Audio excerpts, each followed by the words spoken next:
എന്താണ്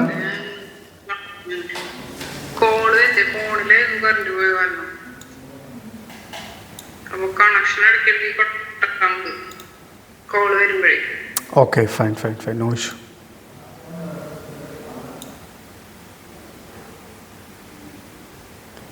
മോളെ സെറ്റിലാക്കിയില്ലേ? ഫൈൻ.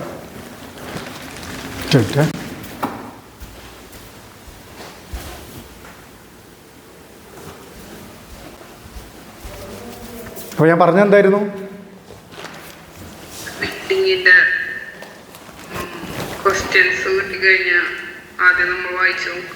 Okay fine.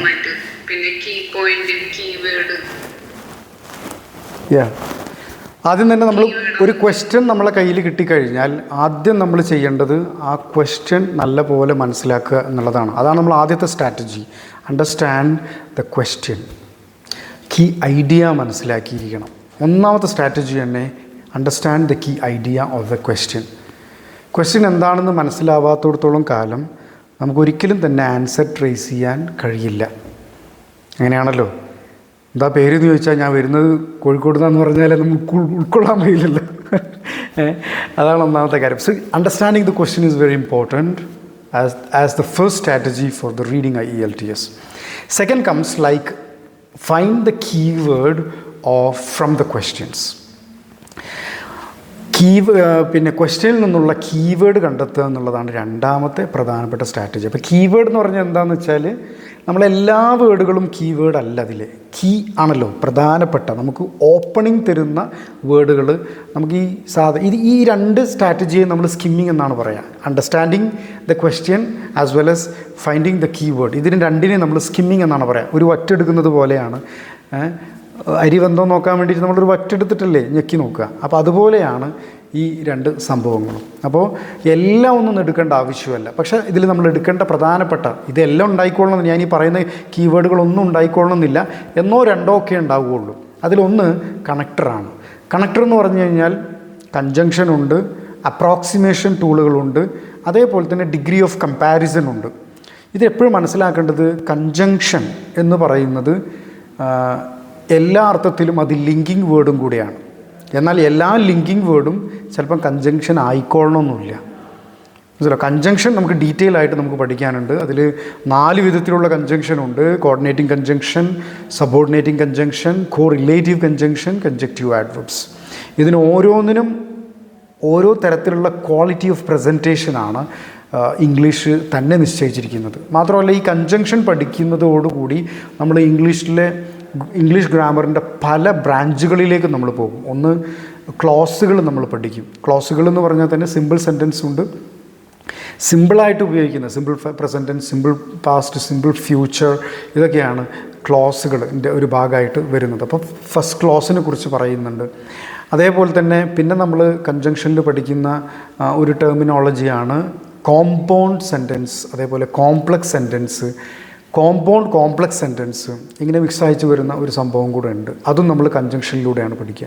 പിന്നീട് ഇംഗ്ലീഷിൽ വളരെ പ്രധാനപ്പെട്ട മറ്റൊരു കാര്യമാണ് ആക്യുറസി.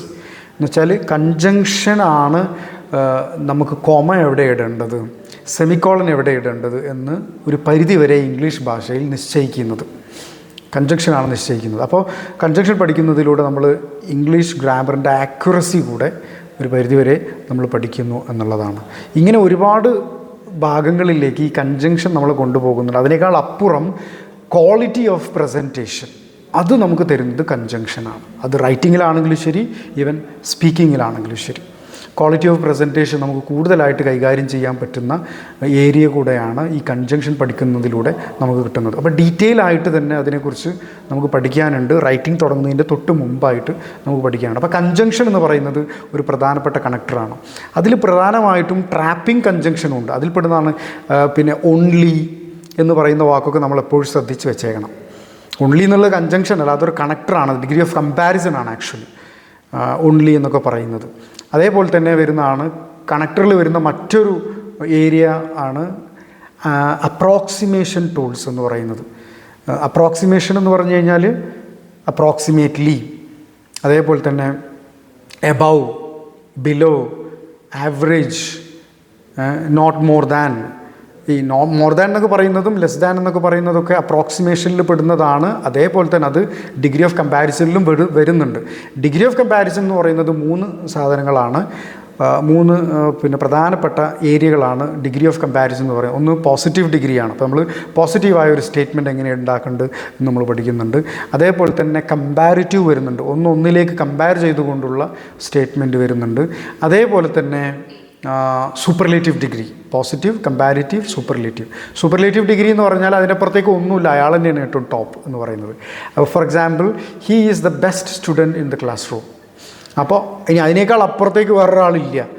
അങ്ങനെ വരുന്ന സെൻറ്റൻസിനെയാണ് സൂപ്പർലേറ്റീവ് ഡിഗ്രി എന്ന് പറയുന്നത്. അപ്പോൾ ഇങ്ങനത്തെ യൂസേജസ് അവിടെ ഉണ്ടോ എന്ന് നോക്കുക. അതിന് മൊത്തത്തിൽ നമ്മൾ പേര് കൊടുത്തിരിക്കുന്നത് കണക്ടർ എന്നാണ് കേട്ടോ.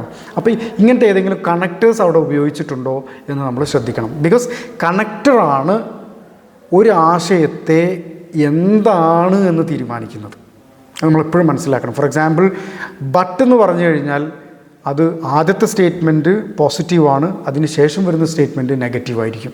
അപ്പോൾ ബട്ട് എന്ന് പറയുമ്പോൾ അതിൻ്റെ ലക്ഷ്യം എന്താണ് എന്നുള്ളത് ബട്ടാണ്, ആ സെൻറ്റൻസിൻ്റെ ലക്ഷ്യം എന്താണെന്നുള്ളത് ബട്ടാണ് തീരുമാനിക്കുന്നത്. മനസ്സിലാവുന്നുണ്ടോ?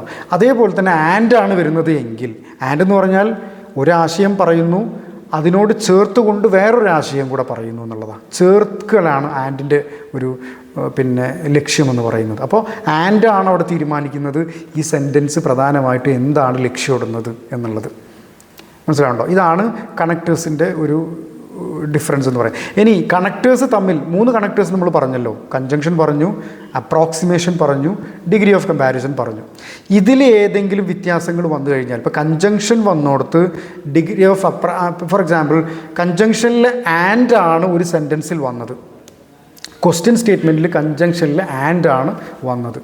എന്നാൽ പാസേജ് സ്റ്റേറ്റ്മെൻറ്റിലാവട്ടെ മോർ ദാൻ, ലെസ് ദാൻ എന്ന സ്റ്റേറ്റ്മെൻറ്റാണ് വന്നിരിക്കുന്നത് എങ്കിൽ കണ്ണടച്ചുകൊണ്ട് അതിന് നോട്ട് ഗിവൺ എന്ന് നമുക്ക് എഴുതാം. എന്താ കാര്യം? രണ്ടും ആശയമാണ്. ആൻഡ് എന്ന് പറഞ്ഞാൽ അത് ഒരു ഇൻഫർമേഷൻ കൂട്ടുന്നതാണ്, ചേർക്കുന്നതാണ്. എന്നാൽ മോർ ദാൻ, ലെസ് ദാൻ എന്ന് പറഞ്ഞാൽ അത് മറ്റൊരാശയമായിട്ട് കമ്പയർ ചെയ്യുന്നതാണ്. ഇത് രണ്ടും ഡിഫറെൻറ്റ് വ്യൂ ആണ്. മനസ്സിലാവുണ്ടോ? ഇങ്ങനെ ഡിഫറൻസ് ഈ കണക്ടറിനിടയിൽ അങ്ങനെ ഒരു ഡിഫറൻസ് വന്നു കഴിഞ്ഞാൽ, സ്റ്റേറ്റ്മെൻറ്റിലാവട്ടെ, ക്വസ്റ്റ്യൻ സ്റ്റേറ്റ്മെൻറ്റിലാവട്ടെ, അല്ലെങ്കിൽ പാസേജ് സ്റ്റേറ്റ്മെൻറ്റിലാവട്ടെ, ഇങ്ങനെ രണ്ടും ഡിഫറെൻ്റ് ആയിട്ടാണ് വന്നത് എങ്കിൽ ആ സ്റ്റേറ്റ്മെൻറ്റ് കണ്ണടച്ചുകൊണ്ട് നമുക്ക് എന്ത് ചെയ്യാൻ പറ്റും? നോട്ട് ഗിവൺ എന്ന് true or false and not ഗിവണിൽ നമുക്ക് അങ്ങനെ ഡിസിഷൻ മേക്ക് ചെയ്യാൻ പറ്റും. അങ്ങനെ കുറേ കാര്യങ്ങൾ ഈ കണക്ടർ തന്നെ നമ്മളെ സഹായിക്കുന്നു എന്നുള്ളതാണ്, നമ്മൾ റീഡിങ് ഫാസ്റ്റും ചെയ്യാൻ വേണ്ടിയിട്ട്. പിന്നെ വരുന്നതാണ് ടൈം. കണക്ടർ ഒരു പ്രധാനപ്പെട്ട കീവേഡാണ്. രണ്ടാമത് ടൈമാണ്. ടൈം എന്ന് പറഞ്ഞാൽ in 1996, after the World War II, before the World War First, ഇങ്ങനെയുള്ള ടേംസുകൾ വരുന്നു.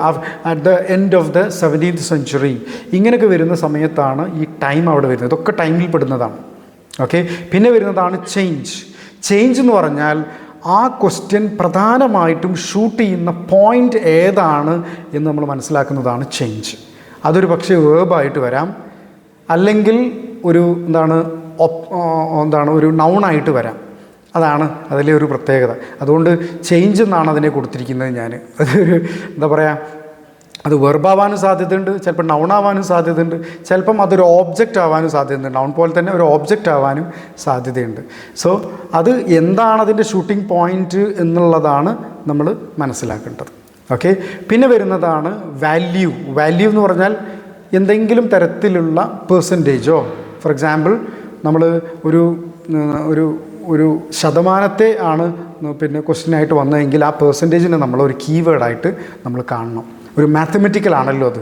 അതുകൊണ്ട് എല്ലാത്തിനും മാത്തമെറ്റിക്കൽ എപ്പോഴും ഒരു ആക്യുറസി ബിൽഡ് ചെയ്യുന്ന ഒരു ഏരിയയാണ്. ടൈമും അങ്ങനെ തന്നെയാണ്. അതൊരു മാത്തമെറ്റിക്കൽ ആയതുകൊണ്ട് ഇത് രണ്ടും ഒരു ആക്യുറസി മെയിൻറ്റെയിൻ ചെയ്യുന്നത് കൊണ്ട് എന്തായാലും അതവിടെ മെൻഷൻ ചെയ്തിട്ടുണ്ടാകും എന്നുള്ളതാണ്. അതേപോലെ തന്നെ പിന്നെ ദ സ്റ്റാറ്റിക് ഷോസ് എന്ന് പറയുന്ന രൂപത്തിൽ എന്തെങ്കിലും ക്വസ്റ്റ്യൻ വന്നു കഴിഞ്ഞാൽ അതെന്തായാലും അതൊരു റിസൾട്ടുമായിട്ട് ബന്ധപ്പെട്ടതാണ്, അതൊരു വാല്യൂ ആയിട്ട് ബന്ധപ്പെട്ടതാണ്, അതൊരു മാത്തമെറ്റിക്കലായിട്ട് നമുക്ക് ചേർക്കാൻ പറ്റുന്ന ഒരു സിനോണിംസും കൂടെയാണ് നമുക്കതിലൂടെ പറഞ്ഞു തരുന്നത്. ഓക്കെ. പിന്നെ വരുന്നത് വളരെ പ്രധാനമായിട്ടും കോൾ വന്നോ? റീകണക്റ്റഡ് എന്ന് കാണിച്ചു, ഞാൻ കോൾ എന്തെങ്കിലും വന്നോന്നിരുന്നു. ആ fine fine, no issue no issue. ഞാൻ ഇതും കൂടെ പറഞ്ഞു തീർത്തിട്ട് നമുക്ക് ഇന്നത്തെ പരിപാടിയും കൂടി തീർക്കാം. അപ്പോൾ വാല്യൂ എന്ന് പറഞ്ഞപ്പോൾ ലിറ്റർ ആണെങ്കിൽ വെള്ളമാണ് അളക്കുന്നത് എങ്കിൽ അത് ലിറ്ററാണ് അതിൻ്റെ വാല്യൂ എന്ന് പറയുന്നത്. അതിൻ്റെ മീഡിയം ഓഫ് അസസ്മെൻ്റ് എന്ന് പറയുന്നത് ലിറ്റർ ആയിരിക്കും. ഇപ്പോൾ വെൽത്താണ് അവിടെ മെയിനായിട്ട് വരുന്നത് എങ്കിൽ അവിടെ അതിൻ്റെ മീഡിയം ഓഫ് വെൽത്ത് എന്ന് പറഞ്ഞാൽ അത് മണി ആയിരിക്കാം, ഡോളർ ആയിരിക്കാം, റുപ്പീസ് ആയിരിക്കാം, എന്തും ആവാം. ഓക്കെ, പിന്നെ വരുന്നതാണ് നൗൺ ഫോം എന്ന് പറയുന്നത്. അപ്പോൾ നൗൺ ഫോം എന്ന് പറഞ്ഞാൽ അത് പല വിധത്തിലുള്ള നൗണുകളുണ്ട്. Countable നൗണുണ്ട്, uncountable നൗണുണ്ട്. ഇതൊക്കെ നമ്മൾ നോക്കി വെച്ചേക്കണം എന്നുള്ളതാണ്. അപ്പോൾ എന്തായാലും വസ്തുക്കളുടെ പേര് അത്രമാത്രം നമ്മൾ മനസ്സിലാക്കിയാൽ മതി. ആ പേര് എന്തായാലും അതിന് സിനോണിംസ് ഒന്നും വളരെ കുറവായിരിക്കും. മനസ്സിലാവുണ്ടോ? സിനോണിംസ് വളരെ കുറവുള്ള ഏരിയയാണ് നൗൺ ഫോമും വാല്യൂ, ടൈം, കണക്റ്റേഴ്സ്. ഈ നാലിനും സിനോണിംസ് വളരെ കുറവായിരിക്കും. ഇല്ല എന്നല്ല, കുറവായിരിക്കും. എന്നാൽ ചേഞ്ചിന് ഇഷ്ടംപോലെ സിനോണിംസ് ആയിരിക്കും ഉണ്ടാവുക. അപ്പോൾ നമ്മൾ അവസാന ഘട്ടത്തിലേക്കാണ് ചേഞ്ച് ഉണ്ടെങ്കിൽ ചേഞ്ചിനെ ഷൂട്ട് ചെയ്യേണ്ടത് കേട്ടോ. ഒരു കണക്ടർ സെലക്ട് ചെയ്യുന്ന സമയത്ത് നമുക്ക് ഇതൊക്കെ പരിശോധിക്കും. ഈ കണക്ടർ എന്തിനാണെന്ന് വെച്ചാൽ നമുക്ക് ഈ പാസേജ് എവിടെയാണ് മെൻഷൻ, പാസേജിൽ ഈ കണക്ടേഴ്സ് എന്തൊക്കെയാണ്? കീവേഡ്സ് എന്തൊക്കെയാണ്? കീവേഡ്സ് എന്തൊക്കെയാണ്? Connector, time, change, value, noun form. Connector, time, change, value, noun form. ഈ ഭാഗങ്ങളെയാണ് നമ്മൾ ഇത്രയും നേരം നമ്മൾ വിശദീകരിച്ചത്. അപ്പോൾ ഇതെന്തിനാണെന്ന് വെച്ചാൽ, ഇതെന്തിനാണ് കീവേഡും കീ ഐഡിയയും ഒക്കെ നമ്മൾ കണ്ടെത്തുന്നതിന് വേണ്ടിയിട്ടാണ്. അതാണ് നമ്മളെ മൂന്നാമത്തെ strategy. Find the location of the keyword in the passage. അതാണ് നമ്മളെ മൂന്നാമത്തെ സ്ട്രാറ്റജി. ഓക്കെ, നമ്മളെന്ത് ചെയ്യണം? ഇതിൻ്റെ ലൊക്കേഷൻ എവിടെയാണ് എന്നുള്ളത് നമ്മൾ കണ്ടെത്തണം. എവിടെയാണ് ഈ ലൊക്കേഷൻ സിറ്റുവേറ്റ് ചെയ്തിരിക്കുന്നത്? പാസേജിൽ എത്ര പെട്ടെന്ന് നമുക്ക് കണ്ടെത്താൻ പറ്റുമോ അതിനെയാണ് സ്കാനിങ് എന്ന് പറയുന്നത്. ഓക്കെ, നമ്മൾ കീ ഐഡിയ കണ്ടെത്തുന്നു, കീവേഡ് കണ്ടെത്തുന്നു. ഇതിനെ നമ്മൾ സ്കിമ്മിങ് എന്ന് പറയാം. ഇത് പാസേജിൽ വലിയ പാസേജ് ആയിരിക്കാം, ഏകദേശം 9, 10, 12 പാരഗ്രാഫുള്ള വലിയ പാസേജ് ആയിരിക്കും. അപ്പോൾ ഈ പാസേജിൽ നിന്ന് ഈ വേർഡ് എവിടെയാണ് എന്ന് കണ്ടെത്തുക എന്ന് പറഞ്ഞാൽ അതാണ് ഏറ്റവും വലിയ എന്താ പറയുക ഫാസ്റ്റ് റീഡിങ്ങിലേക്ക് നമ്മൾ കൊണ്ടുപോകേണ്ടത്. ഫാസ്റ്റ് റീഡിംഗ് അല്ല അവിടെ വേണ്ടത്, അവിടെ സെർച്ചിങ് ആണ് വേണ്ടത്. മനസ്സിലാവുണ്ട്? അവിടെ റീഡിംഗ് അല്ല. നമ്മൾ പല കുട്ടികളും നമ്മളിത് ലൊക്കേറ്റ് ചെയ്യണമെന്ന് പറയുമ്പോൾ അതിങ്ങനെ പരക്കെ വായിക്കലാണ്. പരക്കെ വായിക്കുകയല്ല ചെയ്യേണ്ടത്. ഒരു പെൻസിലോ അല്ലെങ്കിൽ പേനയുടെയോ ടിപ്പ് എടുക്കുക, എന്നിട്ട് എന്ത് ചെയ്യുക? ആ ലൈനിലൂടെ പെട്ടെന്ന് ഓടിക്കുക എവിടെയാണ് ഈ കീവേഡ് ഉള്ളതെന്ന്.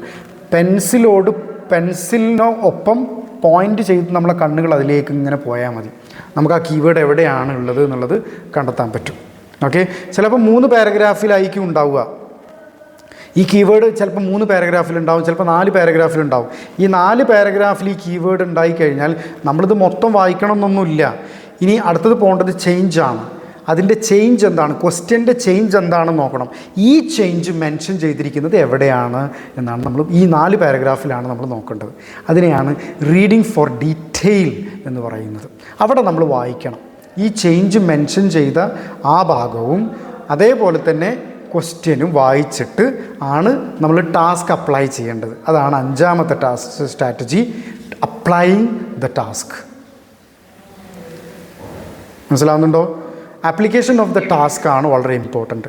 അത് നമ്മൾ ടാസ്ക് അപ്ലൈ ചെയ്താൽ മേക്കിംഗ് എ ഡിസിഷൻ, ഇത് മാച്ചിങ് ആണോ മിസ്സിങ് ആണോ അല്ലെങ്കിൽ ഓപ്പോസിറ്റ് ആണോ എന്ന് അപ്ലൈ ചെയ്യുന്ന ഒരു വിധത്തെയാണ് നമ്മൾ ഡിസിഷൻ മേക്കിംഗ് എന്ന് പറയുന്നത്. ഇത് ഞാൻ പറയുമ്പോൾ വളരെ സിമ്പിളാണ്. തുടക്കത്തിൽ നമുക്ക് കുറച്ച് ഒരു ബുദ്ധിമുട്ടൊക്കെ റീഡിങ്ങിൽ നമ്മൾ ഫേസ് ചെയ്യേണ്ടി വരും. എങ്കിൽ പോലും this is the best option. ഈ ഒരു ഓപ്ഷനാണ് അധികം നമ്മൾ വായന ഒന്നും ഇല്ലാത്തവർക്ക് പറ്റുന്ന ഏറ്റവും നല്ല ഓപ്ഷനും കൂടെയാണ് ഈ ഒരു സെർച്ചിങ് എന്ന് പറയുന്നത്. മനസ്സിലാവുന്നുണ്ടോ? അപ്പോൾ ആദ്യം അതിൻ്റെ സ്ട്രാറ്റജി ഒന്നും കൂടെ ഞാൻ പറയാം. 4 സ്ട്രാറ്റജി നമ്മൾ ഫോക്കസ് ചെയ്താൽ മതി. ഒന്ന്, identifying the key idea of the question. Identifying the key word of the question. കീവേഡും കീ ഐഡിയയും കണ്ടെത്തുക എന്നുള്ളതാണ് ആദ്യമേ നമ്മൾ ചെയ്യേണ്ട ഒരു കാര്യം. That is called skimming. രണ്ടാമത് നമ്മൾ ചെയ്യേണ്ടത് finding the location of the keyword. Keyword ഉപയോഗിച്ചുകൊണ്ട് ഇതിൻ്റെ ലൊക്കേഷൻ എവിടെയാണ് എന്ന് നമ്മൾ കണ്ടെത്തണം. അതാണ് മൂന്നാമത്തെ ടാസ്ക്. നാലാമത്തെ ടാസ്ക് ആവട്ടെ, അത് നമ്മൾ വായിക്കുക, വായിച്ചിട്ട് അതിന് ഡിസിഷൻ മേക്ക് ചെയ്യുക എന്നുള്ളതാണ് നാലാമത്തെ ടാസ്ക്. ഈ 4 ടാസ്ക് അപ്ലൈ ചെയ്തുകൊണ്ടാണ് നമ്മൾ റീഡിങ്ങിനെ എന്ത് ചെയ്യേണ്ടത്, എളുപ്പമാക്കി കൊടുക്കേണ്ടത്. ഇപ്പോൾ ട്രൂ ഓഫ് ഫോൾസിൻ്റെ കാര്യം ഞാൻ പറഞ്ഞല്ലോ. ട്രൂ ഓഫ് ഫോൾസ് നമുക്ക് ആദ്യം ഒന്ന് ചെക്ക് ചെയ്യാം. ട്രൂ ഓഫ് ഫോൾസ് വന്നിട്ട് നമുക്ക് എന്ത് ചെയ്യാൻ പറ്റും, ഇതിനകത്തെ പ്രധാനപ്പെട്ടൊരു വിഭവമാണ് ട്രൂ ഓഫ് ഫോൾസ് എന്ന് പറഞ്ഞാൽ. ഞാൻ നേരത്തെ പറഞ്ഞല്ലോ, ട്രൂ ഓഫ് ഫോൾസ് റെഡി ആയി കഴിഞ്ഞാൽ, നമുക്ക് ഈസി ആയി കഴിഞ്ഞാൽ മൊത്തത്തിൽ IELTSൻ്റെ റീഡിങ് നമുക്ക് എളുപ്പമായി എന്നതാണ് അർത്ഥം. ഇതിന് ചെറിയ ഫോർമുല ഉണ്ട് ട്രൂ ഓഫ് ഫോൾസിനെ സംബന്ധിച്ചിടത്തോളം. ഒരു സ്റ്റേറ്റ്മെൻറ്റ് ട്രൂ ആണ് എങ്കിൽ, ഫോർ എക്സാമ്പിൾ ക്വസ്റ്റ്യൻ സ്റ്റേറ്റ്മെൻറ്റും പാസേജ് സ്റ്റേറ്റ്മെൻറ്റും. ക്വസ്റ്റ്യൻ ഉണ്ടല്ലോ, ക്വസ്റ്റ്യനെയാണ് ക്വസ്റ്റ്യൻ സ്റ്റേറ്റ്മെൻറ്റ് എന്ന് പറയുന്നത്. പാസേജിൽ നമ്മൾ ലൊക്കേറ്റ് ചെയ്ത ഒരു സ്ഥലമുണ്ടല്ലോ, കീവേഡ് ഉപയോഗിച്ച് കീ ഐ ഡി ഉപയോഗിച്ചുകൊണ്ട് നമ്മൾ ലൊക്കേറ്റ് ചെയ്ത ഒരു സ്പേസ് ഉണ്ട്. ആ ഏരിയയാണ് പാസേജ് സ്റ്റേറ്റ്മെൻറ്റ് എന്ന് വിളിക്കുന്നത്. ഓക്കെ, അപ്പോൾ ക്വസ്റ്റ്യൻ സ്റ്റേറ്റ്മെൻറ്റും പാസേജ് സ്റ്റേറ്റ്മെൻറ്റും മാച്ചിങ് ആണ് എങ്കിൽ നമുക്കവിടെ അതിനെ ട്രൂ എന്നോ അല്ലെങ്കിൽ യെസ് എന്നോ ഡിസിഷൻ മേക്ക് ചെയ്യാം. ഓക്കെ, ക്വസ്റ്റ്യൻ സ്റ്റേറ്റ്മെൻറ്റും പാസേജ് സ്റ്റേറ്റ്മെൻറ്റും എന്താ മാച്ച് ആവേണ്ടത്?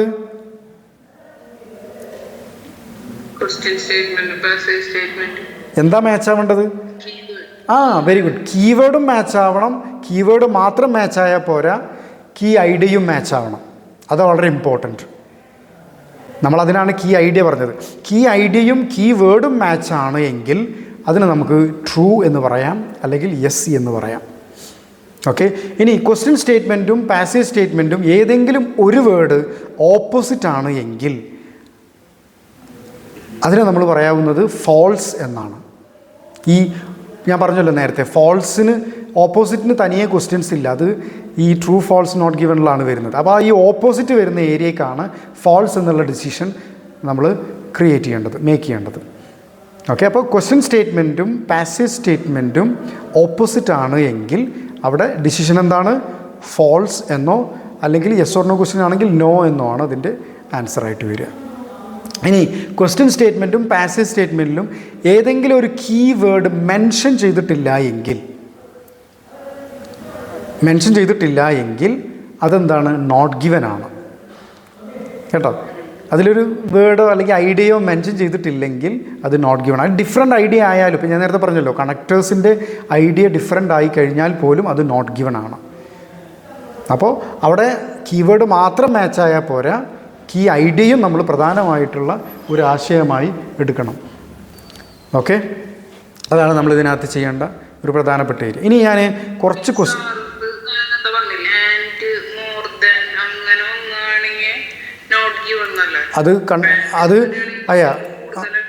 എക്സാക്ട്ലി അങ്ങനെ വന്നു കഴിഞ്ഞാൽ നമുക്കത് നോട്ട് ഗിവൺ എന്ന് തന്നെയാണ് പറയേണ്ടത്. ഇപ്പം കണക്ടറിൽ ഡിഫറൻസ് വന്നു കഴിഞ്ഞാൽ നമ്മൾ അവിടെ നോട്ട് ഗിവൺ എന്ന് തന്നെയാണ് പറയേണ്ടത് കേട്ടോ. ഞാനിപ്പോൾ ഒരു ടാസ്ക് തരാം, ഞാൻ അയച്ചിട്ടുണ്ട് വാട്സാപ്പിൽ അയച്ചിട്ടുണ്ട്. ആ ടാസ്കിൽ നിങ്ങൾ അതിൻ്റെ ട്രൂ ഫോൾസ് നോട്ട് ഗിവൺ ഒന്ന് കണ്ടെത്തിയ 3 ക്വസ്റ്റ്യൻ ഉണ്ട് അതിനകത്ത്. ഒരു ചെറിയ സ്റ്റേറ്റ്മെൻറ്റ്, ഇത്ര ഈസി ഉണ്ടാവില്ല, ഞാനൊന്ന് പരിശീലിക്കാൻ വേണ്ടി മാത്രം ആ ടാസ്ക് ഒന്ന് നോക്കിയൊന്ന് പറഞ്ഞേ.